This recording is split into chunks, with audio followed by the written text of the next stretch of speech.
Hi everyone, welcome to capital and gains. आज के video में हम ऐसी कंपनी पर डिस्कशन करने वाले हैं जो इंडिया में ईवी रेवोल्यूशन की one of the biggest beneficiary हो सकती है। कंपनी में मैं ऑलरेडी इन्वेस्टेड हूं एंड उन सारे रीजंस को आपके सामने रखूंगा जिसके बेस पर मैंने इन्वेस्टमेंट का डिसीजन किया था। वीडियो सिर्फ एजुकेशनल पर्पज़ के लिए है। इन्वेस्टमेंट करने से पहले खुद का एनालिसिस जरूर करें। वीडियो में जिन पॉइंट्स पर डिस्कशन होने वाला है उसमें सबसे पहले है न्यू प्लेयर्स को क्या कंपिटिटिव एडवांटेज है over the existing legacy manufacturers.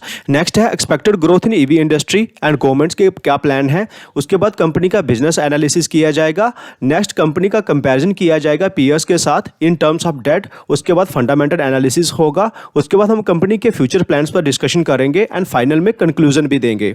इस तरह के कंटेंट को आप तक लाने में काफ़ी मेहनत लगती है। अप्रिशिएट करने के लिए आपका एक लाइक ही काफ़ी है। एक बहुत ही पॉपुलर कोटेशन है, with the change in technology trend in the sector new players comes and dominates. इसका ये मतलब बिल्कुल भी नहीं है कि किसी सेक्टर में टेक्नोलॉजी ट्रेंड चेंज होने से ओल्ड प्लेयर्स बर्बाद ही हो जाते हैं, बल्कि ये है कि इसका सबसे बड़ा बेनिफिट न्यू प्लेयर्स को मिलता है। इसका सबसे बड़ा रीज़न होता है कि ओल्ड प्लेयर्स को न्यू टेक्नोलॉजी अडॉप्शन के साथ साथ ओल्ड लिगेसी सिस्टम को भी साथ लेकर चलना पड़ता है। एग्जाम्पल से समझाना चाहता हूँ कि क्या ये पॉसिबल है कि हीरो मोटोकॉर्प या टीवीएस अपने पेट्रोल बेस्ड बाइक्स का प्रोडक्शन रोककर सिर्फ इलेक्ट्रिक बाइक्स का प्रोड्यूस करना स्टार्ट कर दें? ऑफ कोर्स नहीं, बिकॉज ईवी व्हीकल्स का अडॉप्शन जस्ट स्टार्ट ही हुआ है एंड आज भी ऑटोमोटिव इंडस्ट्री की रेवेन्यू में majority of contribution legacy vehicles का है। लेकिन वही दूसरी ओर ईवी इंडस्ट्री में डेवलप हो रही अपॉर्चुनिटी को भी जाने नहीं दिया जा सकता। ऐसे में एग्जिस्टिंग प्लेयर्स को लिगेसी सिस्टम्स रिलेटेड इंफ्रास्ट्रक्चर को भी कंटिन्यू रखना पड़ेगा एंड ईवी स्पेस में डेवलप हो रही अपॉर्चुनिटी को भी ग्रैब करने के लिए ईवी रिलेटेड इंफ्रास्ट्रक्चर को भी डेवलप करना पड़ेगा। तो यहाँ से दो तरह की कंपनीज में सबसे ज़्यादा ग्रोथ देखने को मिल सकती है। एक तो वो जो है तो ओल्ड प्लेयर ही लेकिन ईवी स्पेस में अपने मार्केट शेयर को बढ़ाती जा रही है एंड दूसरी वो कंपनीज जिसकी प्रेजेंस लिगेसी ऑटो इंडस्ट्री में ना होकर सिर्फ ईवी सेगमेंट में हो एंड उनके प्रोडक्ट्स की मार्केट में अच्छी एक्सेप्टेंस हो रही हो। न्यू प्लेयर्स कैसे ईवी इंडस्ट्री में बिगेस्ट बेनिफिशियरी हो रहे हैं, अगले कुछ ही मिनटों में इसे समझने की कोशिश करते हैं। उससे पहले हम इंडियन ईवी इंडस्ट्री के फोरकास्ट को देख लेते हैं। एज पर Indian electronic and semiconductor association, India की ईवी इंडस्ट्री 36% के CAGR से ग्रो कर सकती है। फर्दर नीति आयोग का भी प्लान है कि बाय 2030 कमर्शियल व्हीकल्स में 70% जो है वो इलेक्ट्रिक होंगी, प्राइवेट कार्स में 30% इलेक्ट्रिक होगी, बसेस में 40% इलेक्ट्रिक होगी, two wheeler and three wheeler में 80% इलेक्ट्रिक होगी। लेकिन हाल ही में हुए इकोनॉमिक सर्वे में नए एस्टीमेट सामने आए हैं जिसमें ईवी सेगमेंट की ग्रोथ फोरकास्ट है 49% CAGR बिटवीन 2022 टू 2030, जो कि काफ़ी ज़्यादा है। हमने देखा कि एस्टिमेट्स तो 36% CAGR एंड 49% CAGR ग्रोथ के ही हैं ईवी इंडस्ट्री में, लेकिन अगर 2022 की ही बात करें तो 2022 में है ईवी की सेल्स 210% ज़्यादा हुई है as compare to 2021। 9,99,949 EV units की सेल हुई है कैलेंडर ईयर 2022 में। लेकिन लिगेसी ऑटो मैन्युफैक्चरर की सेल्स ग्रोथ किस तरह से हुई है लास्ट 1 ईयर एंड 3 ईयर में, अब वो देख लेते हैं। तो यहाँ हम देख सकते हैं कि टाटा मोटर्स की सेल्स ग्रोथ हुई है 1 ईयर में 10% की एंड 3 ईयर में -3% की। अशोक लीलैंड की हुई है 1 ईयर में 57% की एंड 3 ईयर्स में -8% की। आइशर मोटर की हुई है 1 ईयर में 38% की एंड 3 ईयर में 2% की। हीरो मोटोकॉर्प की हुई है 1 ईयर में 8% की एंड 3 ईयर में हुई है -5% की। टीवीएस मोटर की हुई है 1 ईयर में 28% की एंड 3 ईयर्स में हुई है 7% की। अशोक लीलैंड की 1 ईयर में हुई है 5% की एंड 3 ईयर में हुई है 3% की। हम उन कंपनी की सेल्स ग्रोथ को देखते हैं जिनकी ऑलमोस्ट सारी की सारी रेवेन्यू इलेक्ट्रिक व्हीकल सेगमेंट से आती है। बारबीजेड जो टू व्हीलर मैन्युफैक्चरर है, इसकी 1 ईयर सेल्स ग्रोथ हुई है 122% की एंड 3 ईयर्स का डाटा अवेलेबल नहीं है। इलेक्ट्रा ग्रीन टेक की 1 ईयर्स में सेल्स ग्रोथ हुई है 110% की एंड 3 ईयर्स में हुई है 52% के CAGR से। तो यह हमने देखा कि ईवी सेगमेंट में हाई ग्रोथ के बावजूद भी लिगेसी कंपनीज की 3 ईयर्स की सेल्स ग्रोथ में कोई ग्रोथ नहीं हुई है। ईयर ऑन ईयर बेसिस पर कुछ कंपनीज ने ग्रोथ दिखाई है। इसका एक कारण ऑटो इंडस्ट्री का साइक्लिकल नेचर भी हो सकता है। इसलिए हमने ईवी इंडस्ट्री की ग्रोथ को राइड करने के लिए ऐसी कंपनी को सेलेक्ट किया है जिसकी ऑलमोस्ट सारी की सारी रेवेन्यू ईवी इंडस्ट्री से आती है। जी हाँ, कंपनी का नाम है इलेक्ट्रा ग्रीन टेक। रिसेंट में हुए कुछ डेवलपमेंट्स की बात करें तो कंपनी ने इंडिया के first 6x4 heavy duty tipper को ट्रायल के बाद लॉन्च कर दिया है। टिपर रोडवर्दी डिक्लेयर हो गया है, सेंट्रल मोटर व्हीकल रूल्स को अडेयर करता है एंड जो पहला ऑर्डर है 20 ई टिपर डिलीवर करने का, वो भी फाइनल स्टेज पर है। कंपनी ने बताया है कि ई टिपर को रोडवर्दी डिक्लेयर करने से पहले इंटेंसिव टेस्ट से गुजारा गया है, जिसमें high altitude mountain terrain and testing in mines भी इंक्लूडेड है।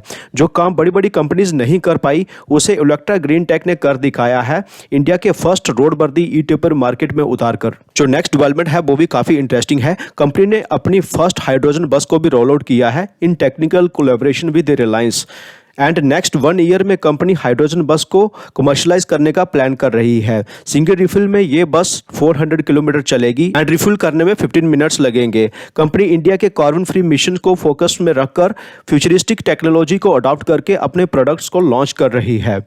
ये दोनों डेवलपमेंट्स लास्ट 10 दिनों में ही हुई है। कंपनी अगर फ्यूचर में ई बस ई टिपर सेगमेंट में मार्केट लीडर बनती है तो भी इसमें कोई सरप्राइज वाली बात नहीं होगी, इस बात की गारंटी भी नहीं है। लेकिन फ्यूचर में कंपनी कमर्शियल व्हीकल सेगमेंट में टाटा मोटर एंड आइशर के साथ खड़ी होती दिख सकती है। प्रेजेंटली कंपनी का बिजनेस इलेक्ट्रिक बसेस की मैन्युफैक्चरिंग करना है। Electra green tech first company है जिसने इंडिया में ई बस डिलीवर करना स्टार्ट किया था।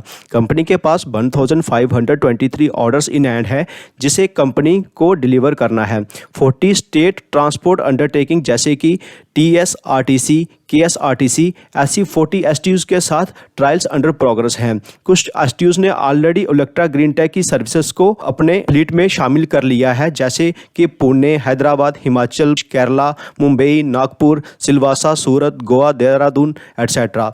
Airport buses and tarmac buses के लिए भी कंपनी का डिस्कशन एविएशन कंपनीज के साथ एडवांस स्टेज पर है। इलेक्ट्रिक व्हीकल की जो कॉस्ट इफेक्टिवनेस है वो ऑटोमेटिक ईवी इंडस्ट्री में डिमांड क्रिएट कर रही है। तो यहाँ आप स्क्रीन पर किलोमीटर ऑपरेशन कॉस्ट देख सकते हैं एंड इसके साथ जो CO2 इमिशन होता है उसे भी देख सकते हैं वीडियो को पॉज करके। एक स्टडी के अकॉर्डिंग इंडिया में 18 लाख प्लस बसेस हैं, जिसमें से 2/3 ऑफ द बसेस 10 साल से ज़्यादा पुरानी हैं। अगर इतने ही नंबर्स को मेंटेन करना हो तो पर ईयर 2 लाख बसेस को न्यू बसेस से रिप्लेस करना होगा, जो कि इलेक्ट्रिक बस सेगमेंट के लिए एक बड़ी अपॉर्चुनिटी क्रिएट कर रहा है। के फ्यूचर रोड मैप पर जाने से पहले हम कंपनी के फंडामेंटल्स को स्टडी कर लेते हैं, क्योंकि किसी भी कंपनी को मल्टीफोल्ड ग्रो करने के लिए उसके फंडामेंटल्स का इंटैक्ट होना बहुत ही ज़्यादा ज़रूरी है। अगर नंबर्स की बात करें तो कंपनी का मार्केट कैप है 4276 करोड़ का, कंपनी का PE है 76.1, इंडस्ट्री एवरेज से थोड़ा सा ही ज़्यादा है एंड इंडस्ट्री एवरेज है 68 का, ROCE है 8.05% का, रिटर्न ऑन इक्विटी है 4.87% की, डेट है कंपनी पर 83.8 करोड़ का एंड इसी के साथ डेट टू इक्विटी बनती है 0.10, जो कि नेग्लिजिबल है। वही रिजर्व्स हैं कंपनी के पास 765 करोड़ के, कैश इक्विवेलेंट्स है कंपनी के पास 119 करोड़ के, operating profit margin company maintain कर रही है 12.5% का, सेल्स ग्रोथ हुई है लास्ट 3 ईयर्स में 62% के CAGR से एंड प्रॉफिट ग्रोथ हुए हैं लास्ट 3 ईयर्स में 52% के CAGR से। वही शेयर होल्डिंग पैटर्न की बात करें तो प्रमोटर्स के पास कंपनी के 50.02% शेयर्स हैं, FIS के पास 9.44% है, DIS नेग्लिजिबल है एंड पब्लिक के पास है 40.45% के। कोई भी कंपनी बुक्स में कितना ही प्रॉफिट क्यों ना बना पा रही हो, लेकिन एक्चुअल में मैटर वही करता है कि कंपनी के पास कैश के रूप में कितना आ रहा है। तो अगर हम मार्च 2011 से मार्च 2020 तक की बात करें तो कंपनी ने कोई कैश जनरेट नहीं की है ऑपरेशन से, लेकिन मार्च 2021 में कंपनी ने कैश फ्रॉम ऑपरेशंस जनरेट किया है 209 करोड़ के एंड मार्च 2022 वाले फाइनेंशियल ईयर में जनरेट किया है 121 करोड़ के, जो कि एक्सीलेंट है। अगर प्रॉफिट एंड लॉस स्टेटमेंट की बात करें तो मार्च 2011 में कंपनी ने सेल्स दर्ज किए थे 68 करोड़ के एंड ट्रेलिंग 12 मंथ्स में कंपनी के सेल्स हो गए 986 करोड़ के। तो इन लगभग 12 ईयर्स में कंपनी के सेल्स 15 टाइम्स से ज़्यादा ग्रो किए हैं। वही नेट प्रॉफिट भी जो मार्च 2011 में 3 करोड़ के थे वो ट्रेलिंग 12 मंथ में 57 करोड़ के हो चुके हैं। ऑलमोस्ट 18 टाइम की ग्रोथ हुई है नेट प्रॉफिट में। आज जब हम बड़े बड़े ऑटो मैन्युफैक्चरर्स को देखते हैं तो डेट सबसे बड़ा इशू है। एक बार हम पीयर के साथ कंपैरिजन करके देख लेते हैं इन टर्म्स ऑफ डेट।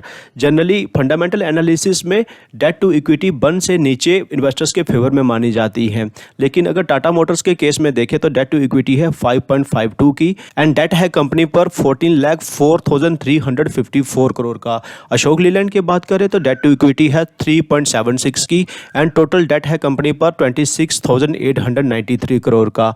वहीं अगर ओलेक्ट्रा ग्रीन टेक की बात करें तो डेट टू इक्विटी है कंपनी की 0.10 की, जो कि काफ़ी कंफर्टेबल जोन में है। एंड टोटल डेट है कंपनी पर 83.82 करोड़ का। किसी भी कंपनी के ऊपर डेट कम होता है तो मीन्स कंपनी इंटरेस्ट कम पे करेगी। इंटरेस्ट कम पे करना पड़ेगा तो कंपनी का ईपीएस कंपैरेटिवली फास्ट पेस पर ग्रो करेगा। स्टॉक प्राइस का फार्मूला होता है earning per share multiplied by price to earning. Earning per share या प्राइस टू अर्निंग में से कुछ भी बढ़ता है तो स्टॉक प्राइस भी डेफिनेटली बढ़ेगा। कंपनी के फ्यूचर प्लान्स की बात करें तो कंपनी ने 150 एकड़ ऑफ लैंड तेलंगाना में एक्वायर किया है, जहां company electric bus, trucks, LCVs, 3 wheeler और दूसरे ईवी प्रोडक्ट्स मैन्युफैक्चर करेगी, जिससे कंपनी की मैन्युफैक्चरिंग करने की कैपेसिटी 10,000 बसेस पर ईयर हो जाएगी। इसके साथ साथ company intercity and interstate private transport में एंट्री करने वाली है। Staff transport private segment and tarmac buses में एंट्री भी फ्यूचर प्लान्स में शामिल है। कंक्लूजन पर जाने से पहले आई होप कि आपने वीडियो को लाइक कर दिया होगा एंड चैनल को भी सब्सक्राइब कर दिया होगा। अगर कंक्लूजन की बात करें तो जिस भी कंपनी में हमें इन्वेस्टमेंट के लिए सेलेक्ट करना हो तो उसकी ग्रोथ सेक्टर से ज़्यादा होनी चाहिए। ओलेक्ट्रा ग्रीन टेक के केस में वो ग्रोथ होते ही हमें दिख रही है। प्राइस टू अर्निंग जो कभी 350 से ज़्यादा हुआ करता था वो अब 70 के आसपास है, जो कि इंडस्ट्री पीई के बराबर है, क्योंकि स्टॉक प्राइस अपने हाई से काफ़ी करेक्ट हुआ है एंड इस दौरान प्रॉफिट्स भी लगातार बढ़े हैं। कंपनी के फ्यूचर प्लान भी अच्छे हैं। यहां कंपनी अपनी प्रोडक्शन कैपेसिटी को रैंप अप कर रही है। यहां तक कि ग्रोथ कंपनी ने बिना कोई खास डेट लिए की है, जो कि अच्छे कॉर्पोरेट गवर्नेंस की निशानी है। कंपनी ई बस एंड ई टिपर लॉन्च करने वाली इंडिया में फर्स्ट है, तो फर्स्ट मूवर एडवांटेज भी कंपनी को मिलेगा ही। एजुकेशनल पर्पस के लिए मैं बताना चाहता हूं कि ऐसी कंपनीज में हम अपने पोर्टफोलियो का 5% के अराउंड इन्वेस्ट कर सकते हैं। तो कैसा था आज का वीडियो? मिलते हैं आपसे अगले वीडियो में। Take care.